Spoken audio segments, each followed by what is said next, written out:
والصلاة والسلام على أشرف الأنبياء والمرسلين وعلى آله وأصحابه أجمعين.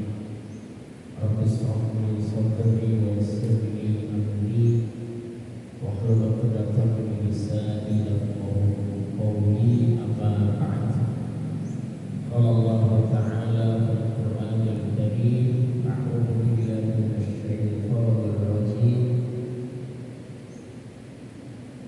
ما كان محمد أبا أحد من رجالكم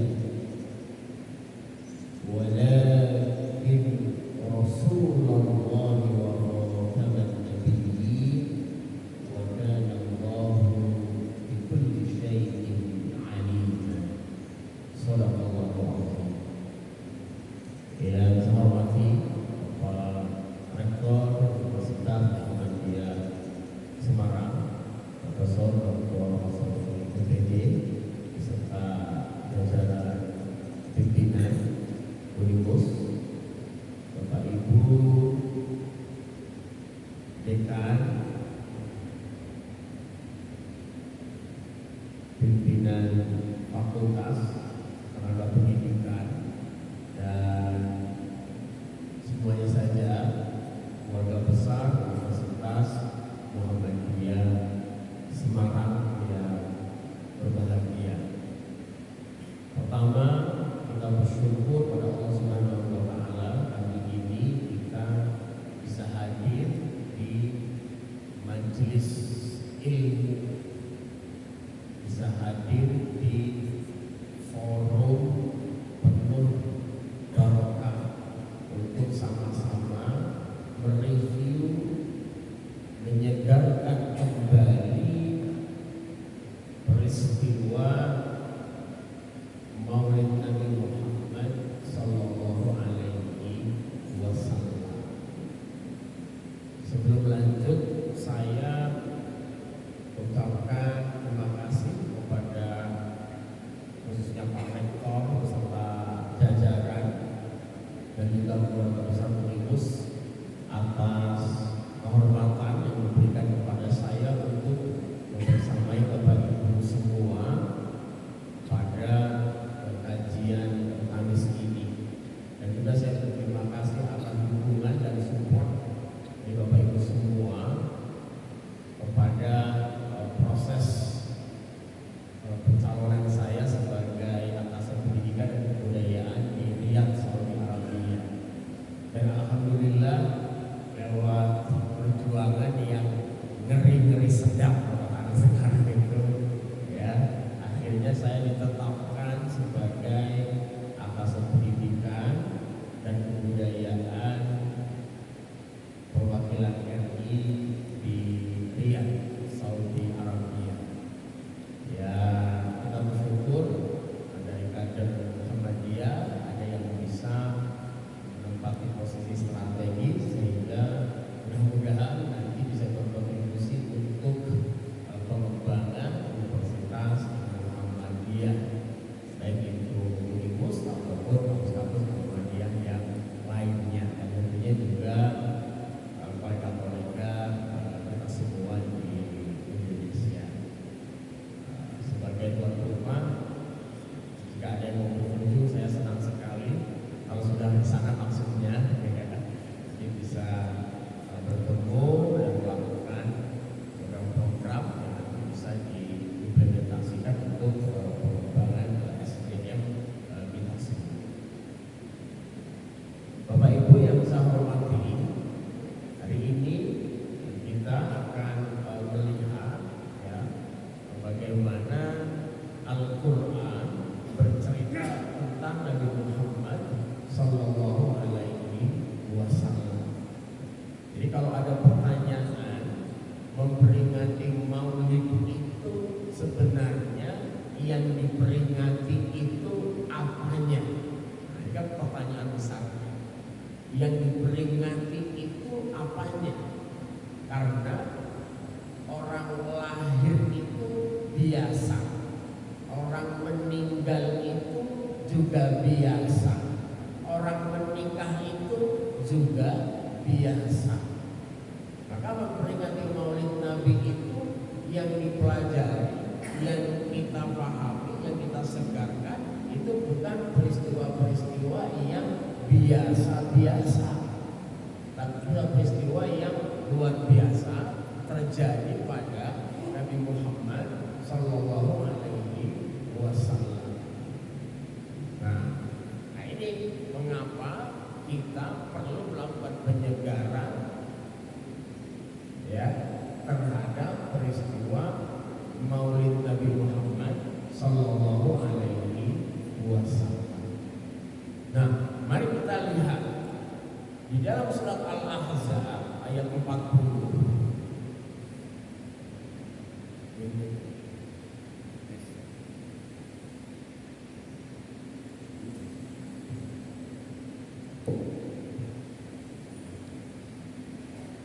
Dalam surat Al-Ahzab ayat 40 disebutkan ya, A'udzubillahi minasyaitonir rajim, ma kana Muhammadun aba ahadin min rijalikum walakin Rasulullahi wa khataman nabiyyin wa kana Allahu bikulli syai'in alim. Jadi kalau kita lihat asbabun nuzul ayat ini ya, itu terkait dengan pernikahan Rasulullah SAW dengan istrinya Zainab, yang sebelumnya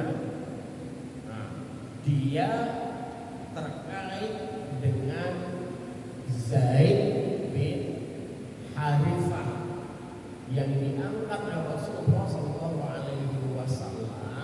sebagai anak, yang maksudnya anak angkat. Nah maka ketika Rasulullah SAW menikah dengan Zainab ini, orang-orang munafik kemudian mencemooh Nabi. Mengapa Nabi Muhammad SAW itu menikah dengan Zainab? Nah padahal Zainab itu siapa? Bapak Ibu. Nah Zainab itu ada kaitannya dengan Zaid bin Harithah ya. Zaid bin Harithah. Nah nanti saya lihat ya di dalam sejarah bagaimana ya hubungan antara Zainab dan Zaid bin Harithah. Maka Allah Subhanahu wa taala kemudian menyatakan ya,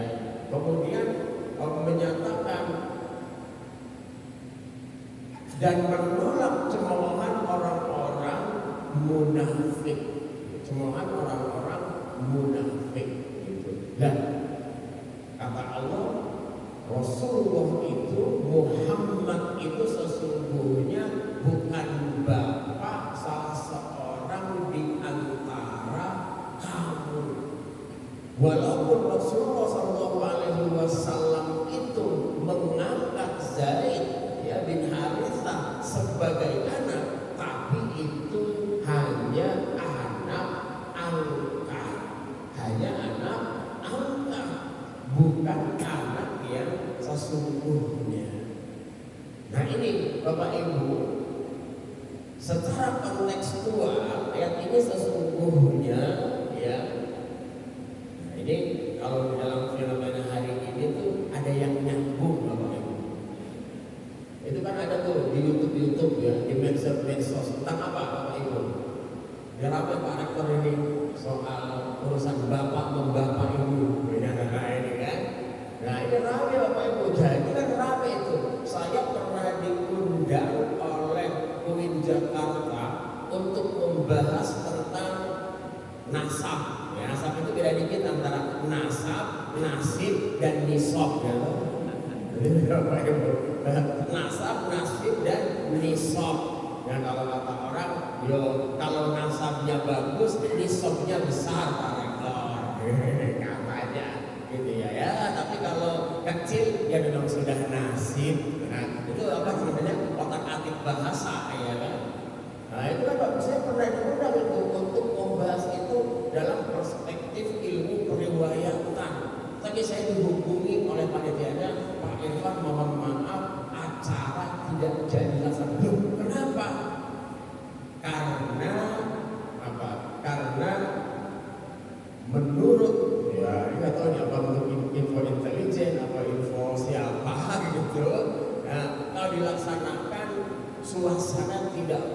kondusif, nanti malah terjadi tindakan kekerasan. Ya sudah, padahal saya sudah beli tiket, ternyata tidak jadi berangkat.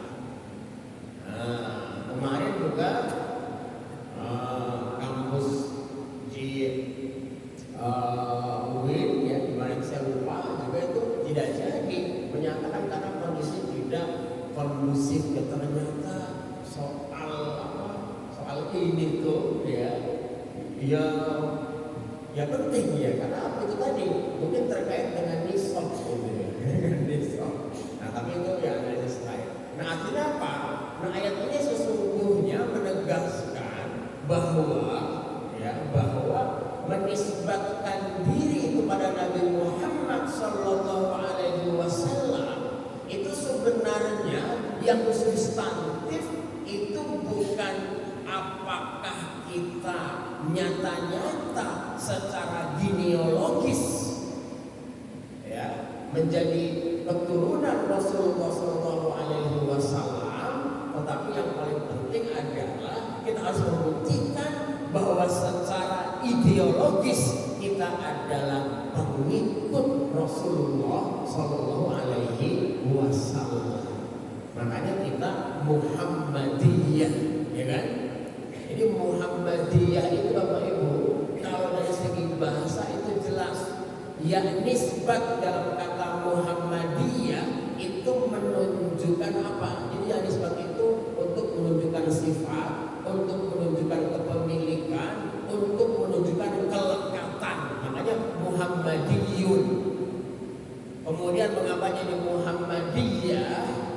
Nah, itu maknanya biasa digunakan tak marbutoh untuk menunjukkan sifat. Jadi untuk menunjukkan sifat yang sifatnya menyeluruh. Jadi kalau nahnu Muhammadiyun, ya nahnu Muhammadiyun, kami adalah orang-orang yang menjadikan Nabi Muhammad sebagai acuan, dan nahnu Muhammadiyah, dan kami berkumpul dalam suatu wadah yang secara menyeluruh menjadikan Nabi Muhammad SAW sebagai panutan.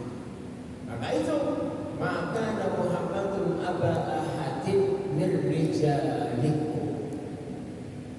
Maka saya teringat ini Pak Rektor. Jadi saya itu dulu menjadi santri ini Kang Dodi ternyata dari Ciamis Pak Rektor.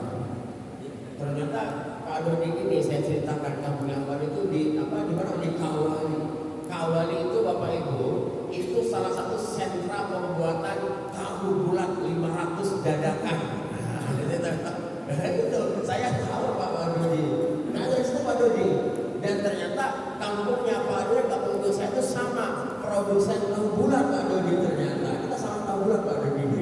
Dari jadi Ciamis gitu. Nah, jadi Pak dulu saya bisa ada Pak Kiai namanya sama Pak Rektor. Kita itu Kiai Haji Irfan Hilmi. Itu. Jadi saya ketika menjadi santrinya itu langsung menjadi santri yang viral pada hari pertama.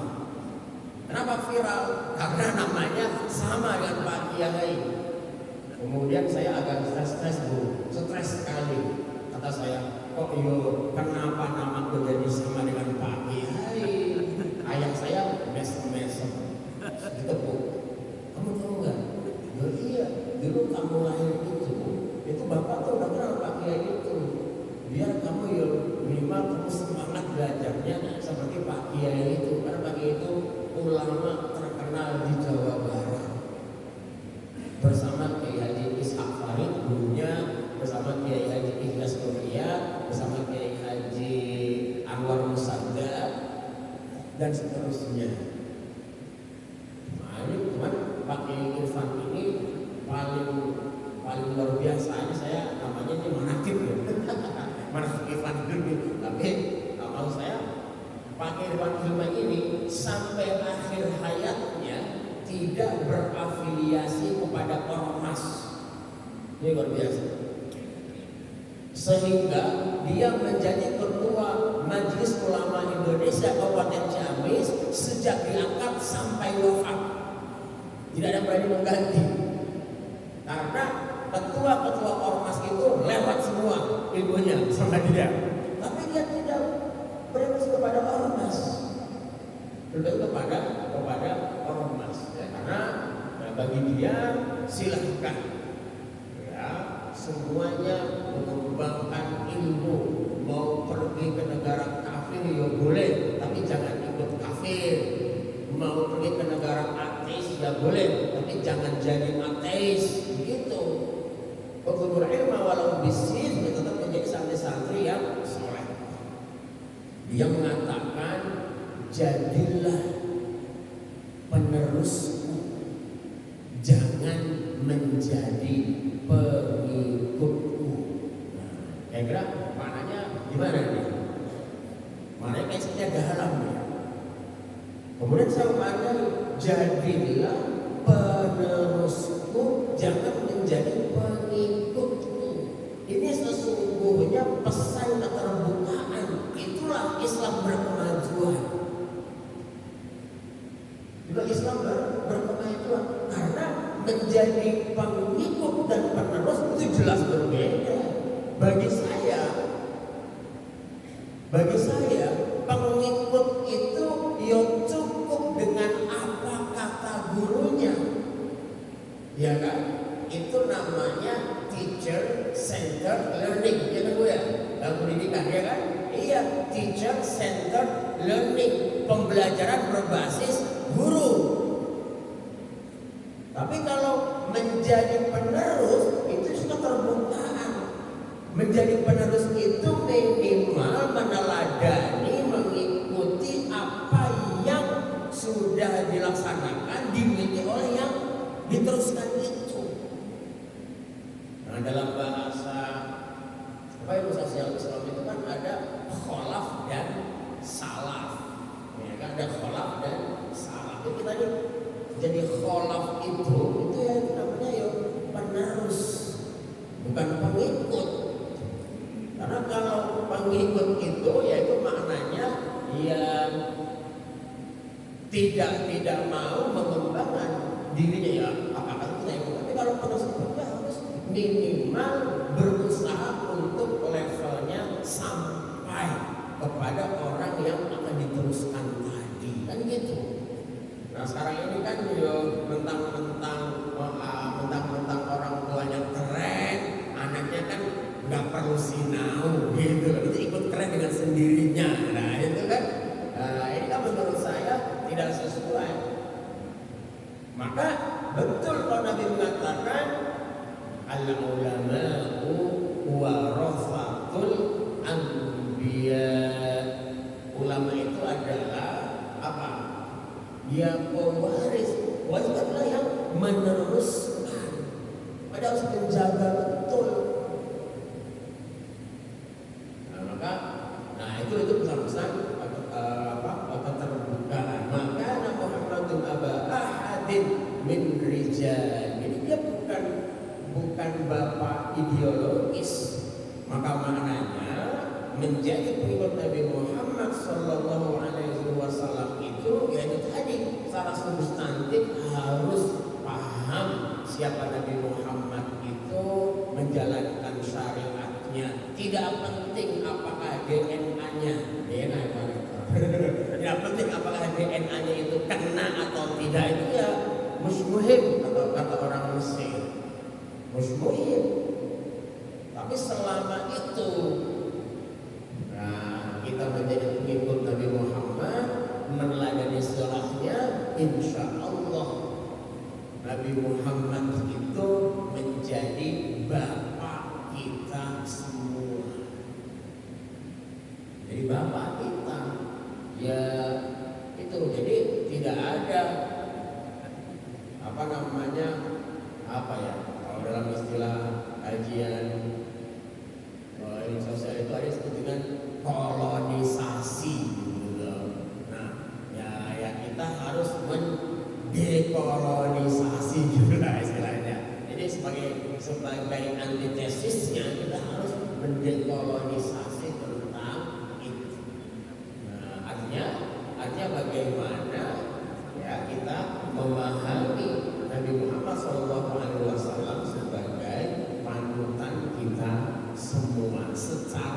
ideologis. Nah, ini pesan daripada ayat ini yang bagian pertama. Walakin Rasulullah wa khataman nabiyyin.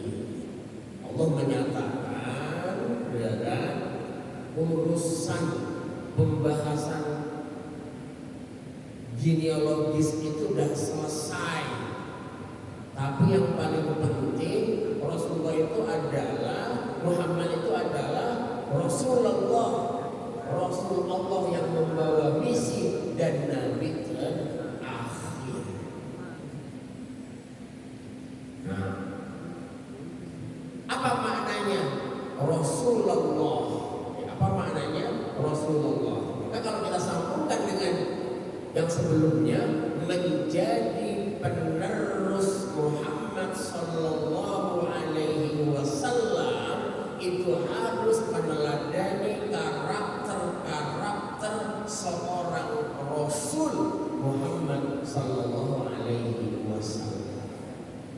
Jadi kalau kita bedah karakter yang palingnya, sebenarnya banyak ya, tapi ini kalau menurut saya karakter yang paling melekat tajam dengan fungsi kerasulan dan kenabian Muhammad Sallallahu Alaihi Wasallam itu kan adalah tabligh. Karena ada 4 kan, siddiq, amanah, tabligh, faqih. Tapi tabligh ini adalah fungsi utama dari Rasul karena dia membawa misi dan menyampaikan misi itu kepada umatnya. Jadi pesannya pengikut Nabi Muhammad SAW itu yang harus menjadi muballigh, menjadi komunikator yang baik, menjadi komunikator yang baik, yang mempunyai kemampuan menyampaikan, kemampuan mengkomunikasikan pesan-pesan kepada komunikan melalui media yang proporsional. Kira-kira begitulah kalau dalam ilmu komunikasi atau ilmu dakwah. Nah, ini kan menjadi komunikator yang baik itu tidak selamanya mudah. Wah, ya tidak selamanya mudah ya kan. Ya saya baru saja mendapat pesan dari yang pareto, karena beberapa teman saya sudah ada yang menjadi diplomat senior, teman di sekolah di pesantren, dia bilang, Kang Evan saya kasih tahu apa? Kang Evan ini selamat ya. Yang kedua, ingat Kang Evan itu sekarang bukan ASN biasa, gitu ya, bukan.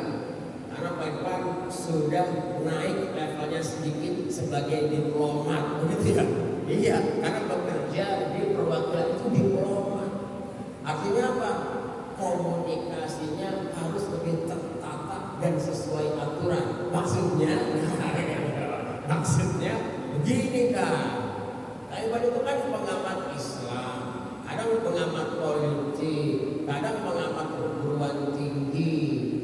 Nah, yang begitu-begitu itu sekarang harus hati-hati begitu ya. Nggak boleh ngomong politik lagi, nggak boleh, kecuali ngomong pendidikan dan kebudayaan. Kenapa? Karena semua bidang itu sudah ada yang ngatur di perwakilan itu.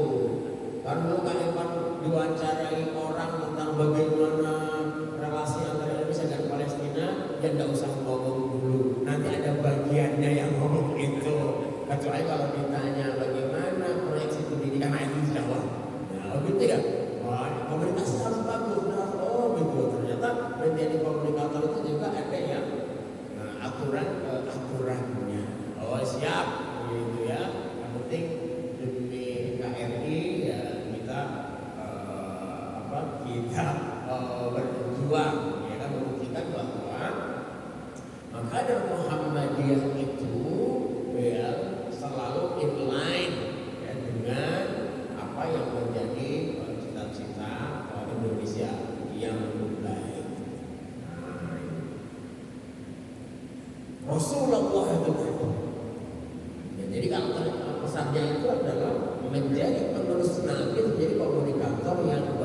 wa khataman nabiyyin, dan penutup para nabi.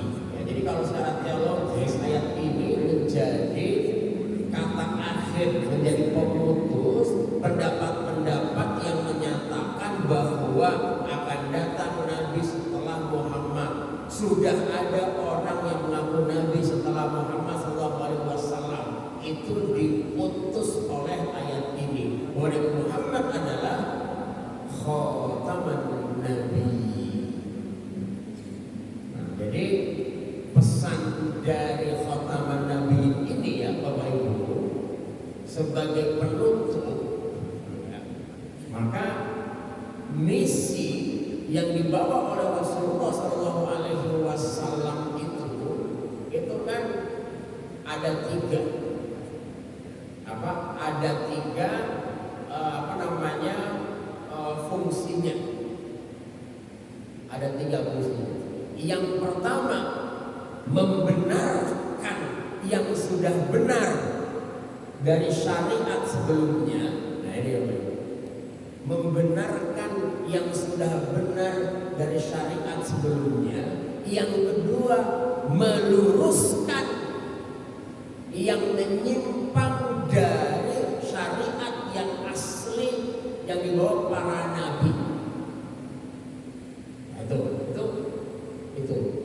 Maka kalau dalam ayat disebutkan ya, bahwa Muhammad itu datang musaddiq.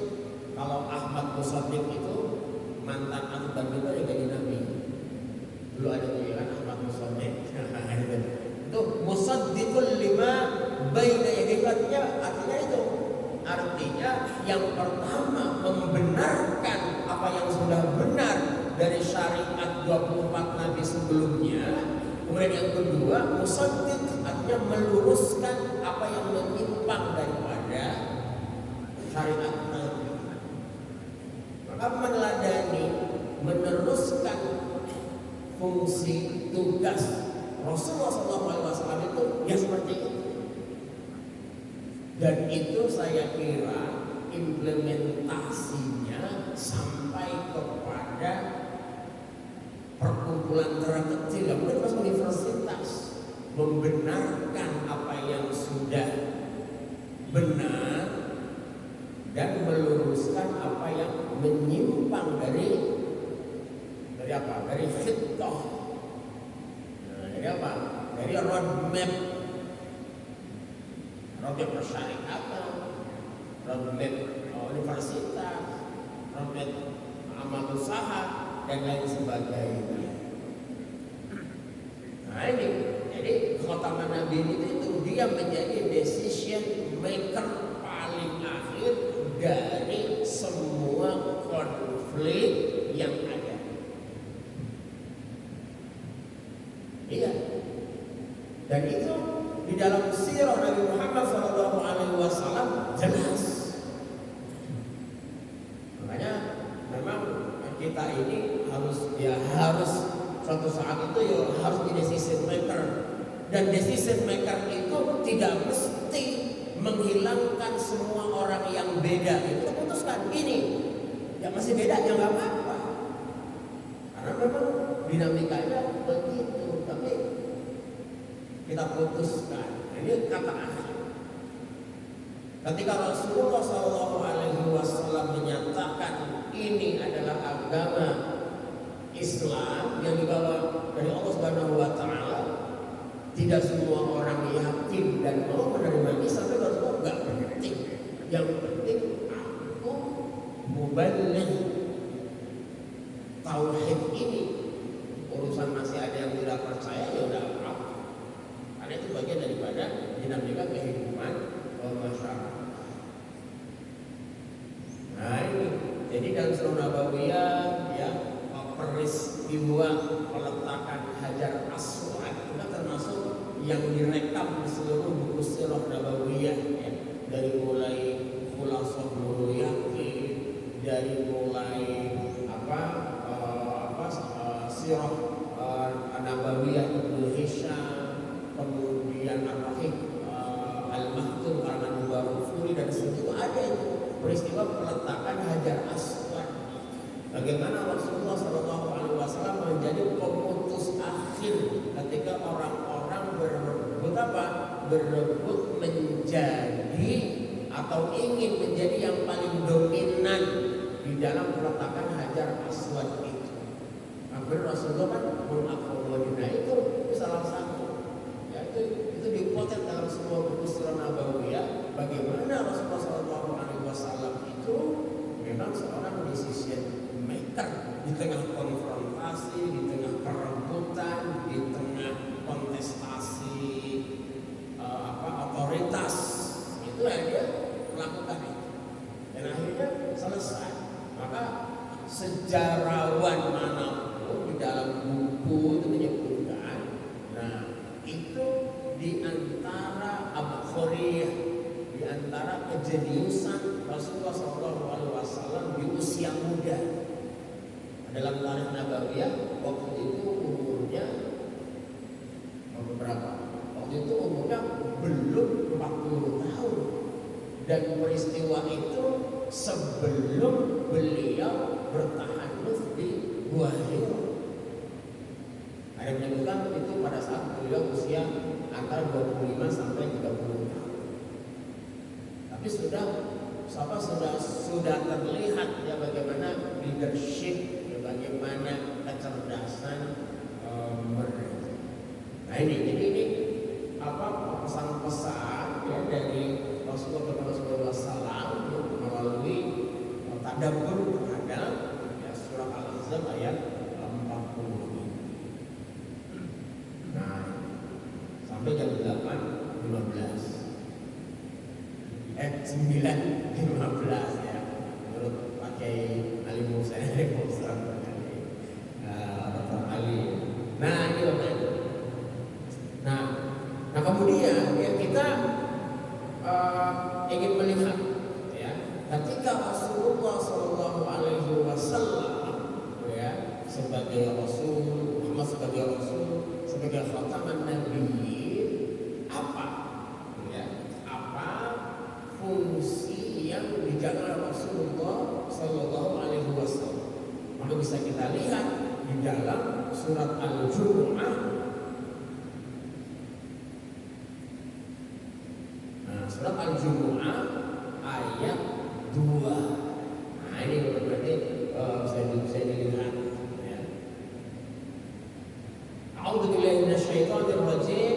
Huwallazi ba'atsa fil ummiyina rasulan minhum yatlu 'alaihim ayatihi wa yuzakkihim wa yu'allimuhumul kitaba wal hikmah wa in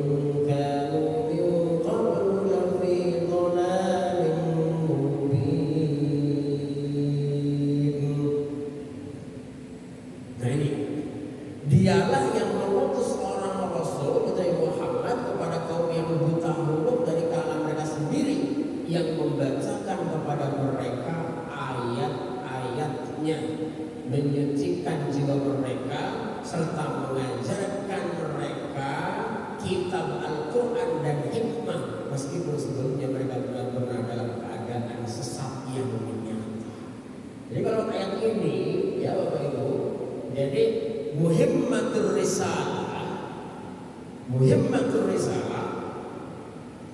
jadi misi kenabian itu yang pertama yatlu 'alaihim ayati, jadi mengintrodusir, mengenalkan bagaimana ayat-ayat Allah, ya ayat-ayat Allah, ayati. Jadi ayat ini kan imma an takuna qauliyatan wa imma an takuna kauniyatan. Jadi baik itu ayat qauliyah ataupun ayat kauniyah, itu bagaimana mengintroduksi itu. Maka Rasulullah itu jelas yang disebarkan itu ya Al-Quran, ayatun min ayatillah subhanahu wa ta'ala. Nah, itu. Jadi mengapa kalau dalam ayat ini disebut yang pertama itu yatlu 'alaihim ayat fundamental. Yaitu adalah fundamental. Jadi segala macam sumber inspirasi, ajaran, praktik-praktik baik sebagai hamba Allah Subhanahu wa taala itu ada di dalam kitab suci yang dibawa oleh Muhammad sallallahu alaihi wasallam. Baru setelah itu wa yuzakkihim wa yuzakkihim. Yang kedua, fungsi risalah kenabian itu adalah tazkiyatun nafs. Apa? Mensucikan. Jadi ketika dia sudah kenal, dia secara kognitif bagaimana kekuasaan Allah, ya, tanda-tanda kekuasaan Allah di dalam Al-Quran. Nah, kemudian harus dibarengi dengan kesucian jiwa. Maka Rasulullah melakukan tazkiyah, ya, melakukan tazkiyah, pensucian jiwa. Tapi ingat bahwa Rasulullah Shallallahu Alaihi Wasallam itu melakukan tazkiyatun nafs dalam makna yang seimbang, balance antara fungsi-fungsi yang lain. Ada fungsi-fungsi yang lain. Jadi kalau di dalam kajian tasawuf, ya kan, tazkiyah itu kan satu tahap, ya, daripada perjalanan seorang sufi. Tazkiyah itu satu tahap. Dalam bahasa tasawuf itu istilah-istilah yang populer, ya, disebutkan dalam setiap kajian itu. Yang pertama itu adalah takhalli. Yang kedua adalah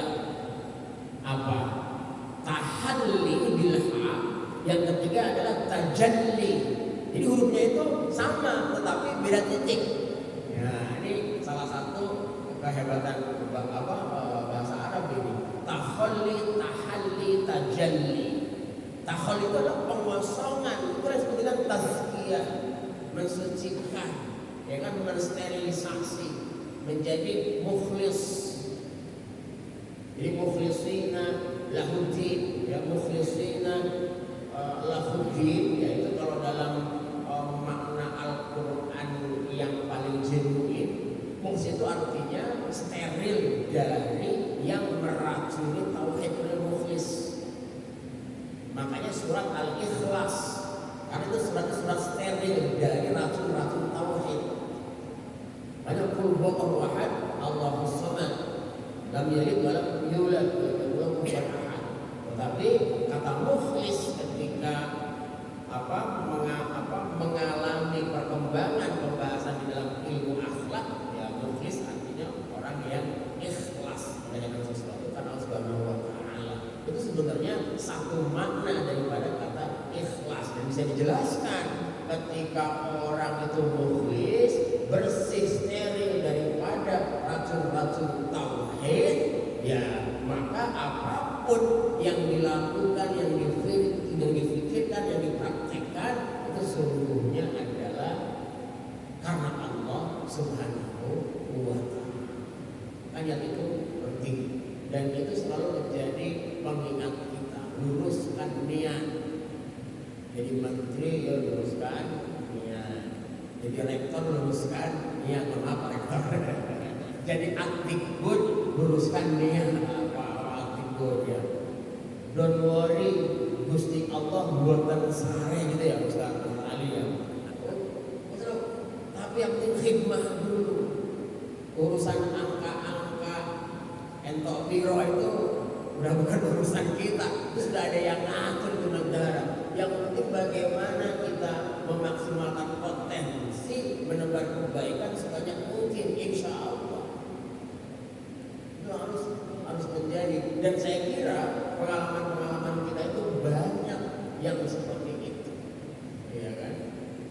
Bahkan saya itu Pak Rektor, saya tuh sama hari ini makin yakin kalau Allah itu memang punya skenario baik kepada orang baik. Ini cerita ya Pak Rektor supaya, nah kan, tapi ini bukan dengan akibat juga, tapi ada maknanya. Tahun 2020 pada musim COVID itu saya juga melakukan seleksi Atikbud Pak Rektor. Tetapi karena takdir Allahnya belum datang garis tangannya, meskipun menjadi nominasi terkuat, akhirnya saya tidak ditetapkan. Ya sedih sih, biasa, namanya manusia. Nah, tiba-tiba datang seorang kolega, Pak Irfan, tenang saja, Anda ini sudah lama kok bekerja di Unit Salatiga. Sudah, dengan mikir apa lagi, jadi aja profesor. Benar juga ya. Wah, gitu, benar juga. Akhirnya apa? Akhirnya ya saya maju. Utak-atik dokumen, loh ternyata bisa diajukan Pak Rektor. Dan alhamdulillah itu tembus Pak. Saya menjadi profesor tahun 2022. Kalau saya berangkat dari Atikbud nggak bisa ngajukan Bapak. Masya Allah, indah sekali apa Allah itu. Terus kan Bapak Ibu bertanya, berapa Pak tunjangan kehormatannya? Tanya Pak Rektor aja. Yang penting apa? Yang penting bermanfaat, ya kan gitu. Ya udahlah.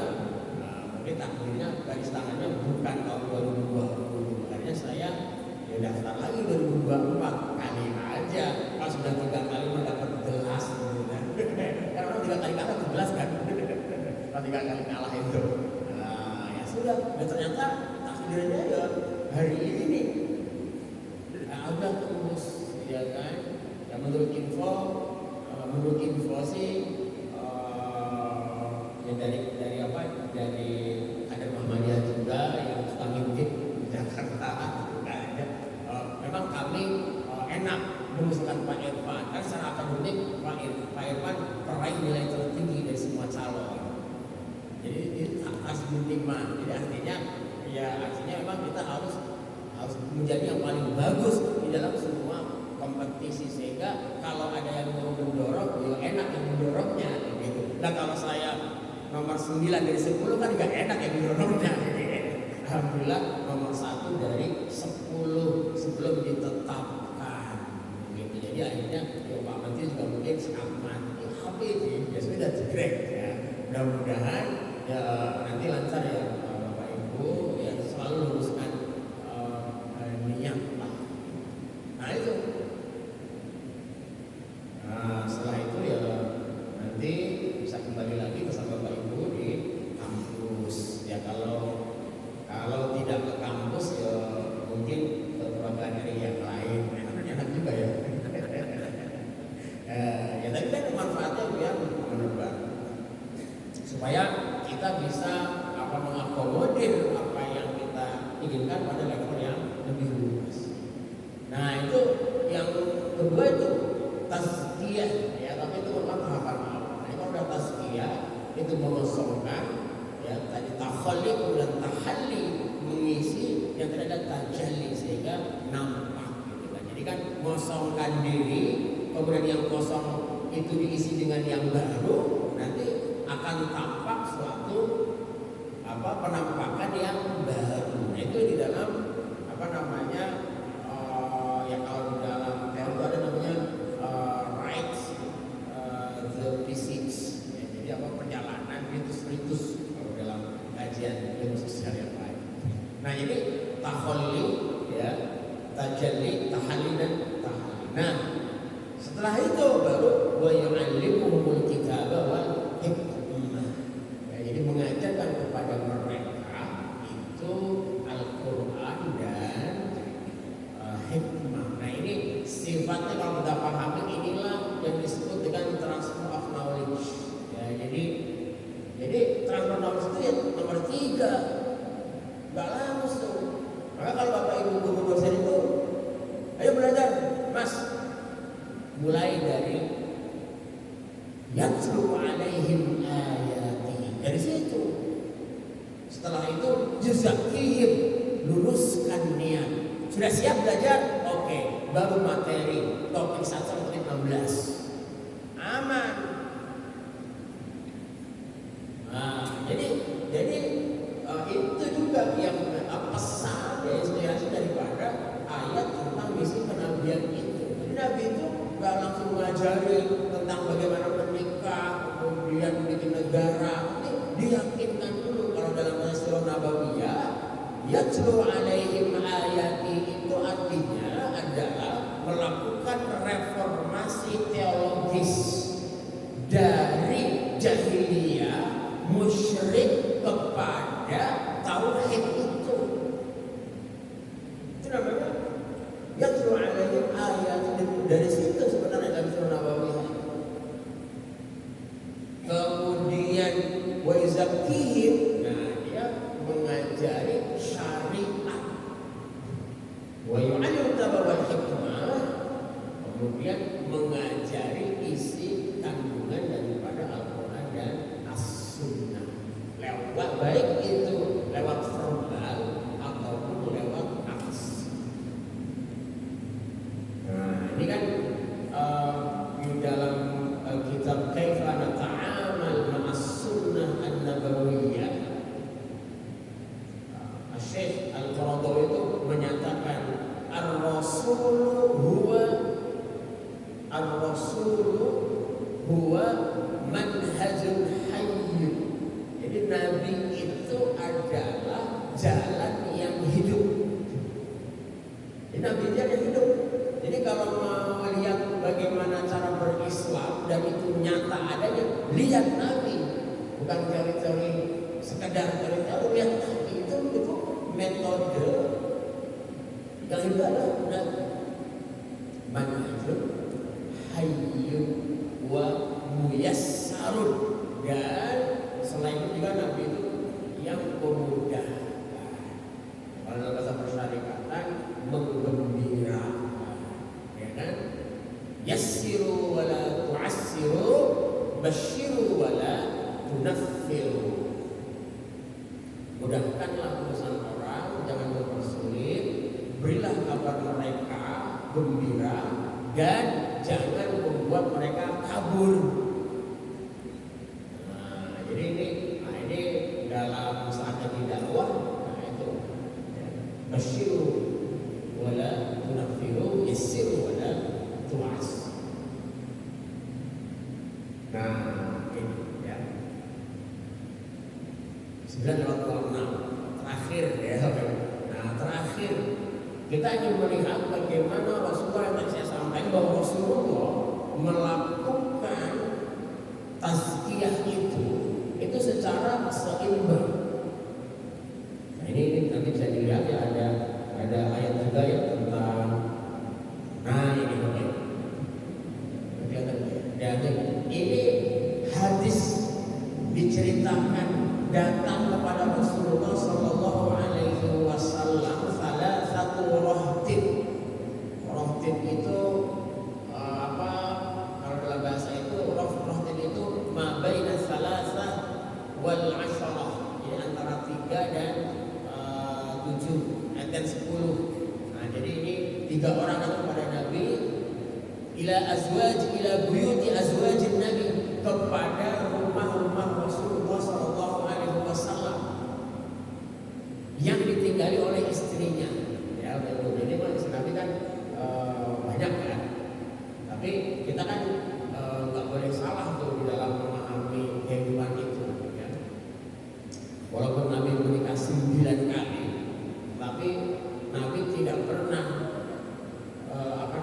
hidup dengan pada waktu yang sama dengan 4 istri, paling banyak itu 3. Buat lihat sejarahnya. Tapi emang 9 kali. Nanti lihat sejarah. Jadi 9 di situ nggak ada ceritanya. Nah, datang istri Nabi, yas'aluna an ibadatin Nabi, bertanya pada Nabi. Mengapa dia bertanya? Karena dia ingin seperti Nabi.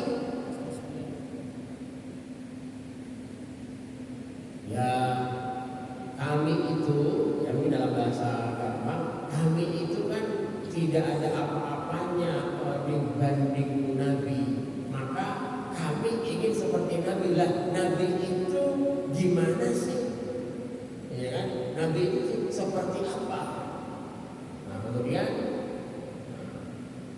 mereka itu mengira-ngira. Nah, yang pertama itu mengatakan faqala adur amma ana fa inni usalli laila abadan. Kalau gitu sepertinya saya harus sholat sepanjang malam tidak tidur. Berarti tidak tidur malam. Yang satu lagi amma ana asumud dahr wala uftir. Kalau gitu saya sepanjang hari akan berpuasa setahun penuh tidak berbuka. Jadi puasa 30 hari. Yang satu lagi wa qala akharu a'tazilu nisaa fala atazawwaj abadan. Saya akan menjomblo. Menjomblo menjadi bujang selamanya. Kenapa? Karena menurut mereka tidak tidur pada malam hari, puasa penuh, tidak menikah itu adalah cara untuk sampai kepada level Nabi Muhammad SAW. Ternyata kata Nabi, "Qala antumul ladzina kuntum kadza wa kadza." Kamu kan yang tadi ngomong tadi itu, saya jelaskan. Amma wallahi inni la akhsyakum lillah. Demi Allah, akulah orang yang paling takut kepada Allah Subhanahu wa taala dibanding kamu semua. Wa atqakum lahu, dan aku yang paling bertakwa dibandingkan kamu semua. Tetapi aku lakinni asumu wa uftir wa usalli wa arqud wa atazawwajun nisa. Tetapi aku selalu imbang. Ya kalau malam yo ada sholatnya, ada tidurnya. Ya kalau puasa yo ada bukanya. Wa atazawwajun nisa, dan bahkan saya menikah dengan perempuan-perempuan yang lebih dari satu. Artinya apa? Nah ini yang di dalam ya, beberapa kajian ini disebutkan hada manhajun mutawazin. Inilah manhaj yang imbang. Jadi manhaj yang imbang. Karena apa? Dalam hadis lain kata Nabi, gunakanlah waktumu dibagi 3, 24 jam itu untuk keluargamu, untuk umatmu, dan untuk Tuhanmu. Itu. Jadi Pak Rektor, kalau ada dosen nggak pulang-pulang, salah juga Pak Rektor. Bisa harus pulang, meskipun durasinya berbeda-beda mungkin, harus pulang. Karena nggak boleh menjadi pemimpin lupa keluarga. Ya, pemimpin mengurus umat, betul. Menjadi pemimpin lupa keluarga, lali sholat, yo payah meneh. Nah itu hebatnya Nabi. Makanya Nabi imbang. Gunakan waktumu untuk keluargamu, untuk umatmu, dan untuk Tuhanmu. Ya, maka ibadah jalan, keluarga harmonis, pekerjaan aman lancar, surga dunia sudah di depan mata. Makanya Bapak Ibu, surga itu nggak jauh, gitu. Surga itu yang dekat. Surga itu dekat aja. Gue saja sering pernah menyampaikan, yang surga itu di depan rumah, bukan di kamar kita itu loh. Istri kita itu ya surga kita, suami juga surga kita, anak-anak itu juga surga, apalagi orang tua kita. Nabi menyatakan khairukum li ahlihi. Yang paling baik di antara kamu adalah yang paling care, yang paling baik, yang paling perhatian dengan keluarganya. Makanya Bapak Ibu,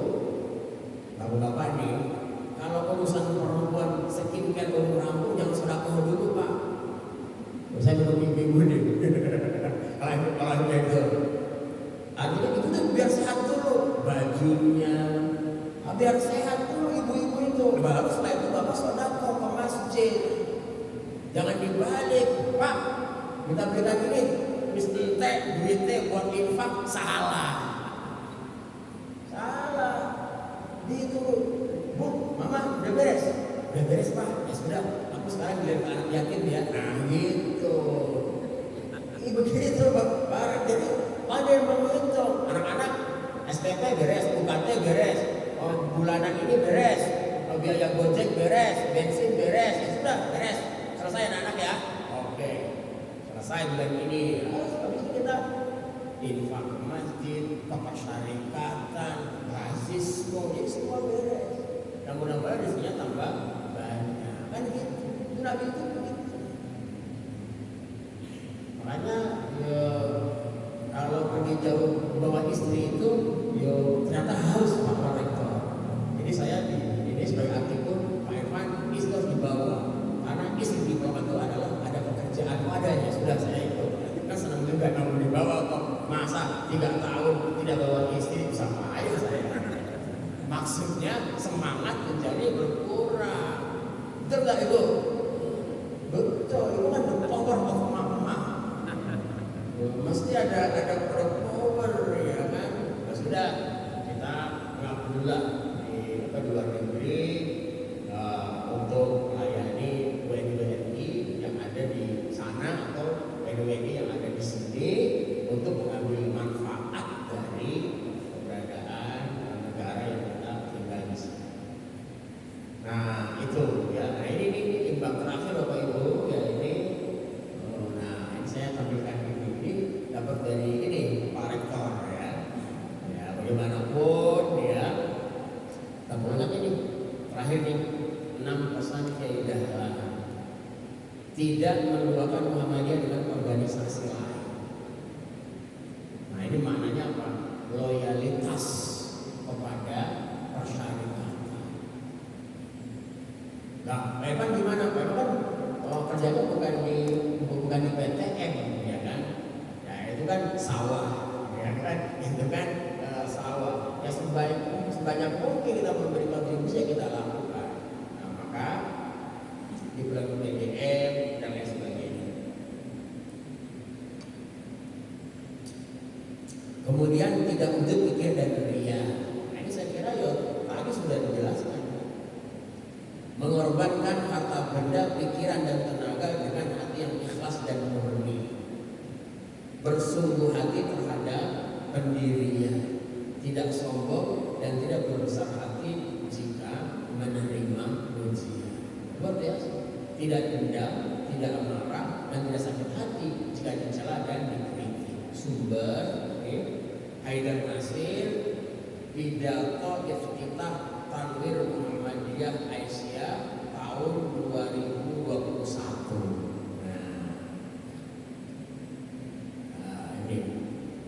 Nah ini ya saya kira on time sesuai dengan perjanjian dan saya pada jam 10 malam udah lebih. Bapak Ibu saya kira itu yang dapat saya sampaikan. Intinya mari kita senantiasa meneladani praktik baik daripada Rasulullah SAW karena beliau sebetulnya adalah kota yang terbaik. Laqad kana lakum fi Rasulillahi uswatun hasanah. Ya tentu tidak akan selesai. Ya bahkan Al-Imam At-Tirmidzi itu harus menulis kitab Asy-Syama'il Al-Muhammadiyah untuk mengenang Rasulullah Sallallahu Alaihi Wasallam. Mari kita membaca buku itu dan sumber-sumber lain, kemudian kita semakin loyal menjadi penerus Rasulullah Sallallahu Alaihi Wasallam. Demikian yang saya sampaikan. Kurang lebihnya saya mohon maaf. Akhirul kalam. Wassalamualaikum warahmatullahi wabarakatuh.